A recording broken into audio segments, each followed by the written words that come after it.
Polka. Chaque photo a son histoire.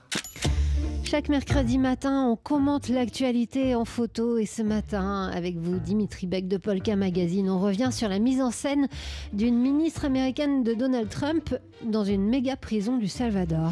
La scène a de quoi surprendre. Au premier plan, une femme au brushing impeccable, t-shirt à manches longues blanc immaculé, casquette vissée sur la tête avec le patch de l'agence de contrôle de l'immigration américaine. Elle s'appelle Kristi Noem et c'est la secrétaire de la sécurité intérieure des États-Unis. L'image étonne parce qu'elle pose décontractée dans une prison de haute sécurité, dernier cri, au centre de confinement du terrorisme de Tecoluca, au sud de la capitale salvadorienne. Juste derrière la ministre et enfermée derrière des barreaux, des dizaines de prisonniers aux gueules patibulaires. Le casting a de quoi intimider. Des types au crâne rasé et torse nu, le corps bardé de tatouages, signe d'appartenance à des maras, les redoutables gangs d'Amérique centrale. Si ce n'est que là, les taulards ne bronchent pas. Ils prennent même la pose, bien sagement alignés en randonnion, debout ou assis sur leur couchette sans matelas. Ambiance Prison Break, version latino. Ces détenus font partie des plus de 200 membres présumés d'organisations criminelles vénézuéliennes récemment expulsés par l'administration Trump. Avec ce spectacle qui s'est déroulé la semaine dernière sous l'œil des caméras, la secrétaire d'État n'y va pas par 4 chemins.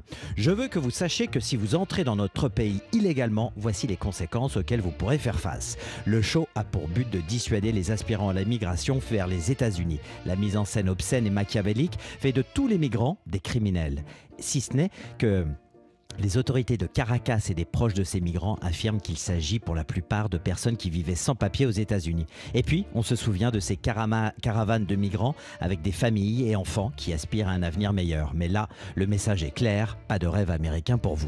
Et puis, il y a un détail sur la photo qui a fait réagir les internautes. Un détail clinquant même, au poignet de la secrétaire américaine. Une montre Rolex qui vaut plus de 50 000 $, un accessoire ostentatoire qui manque pas de mauvais goût au regard du contexte et du pays où elle est de passage. Le Salvador est l'un des pays les plus pauvres du monde. Une polémique qui ne saurait intimider et contrarier Kristi Noem. À la cour de Trump, les sujets du président existent par leurs plans de com qui font mouche. Il faut faire le buzz comme le boss. Sur ce coup-là, mission accomplie.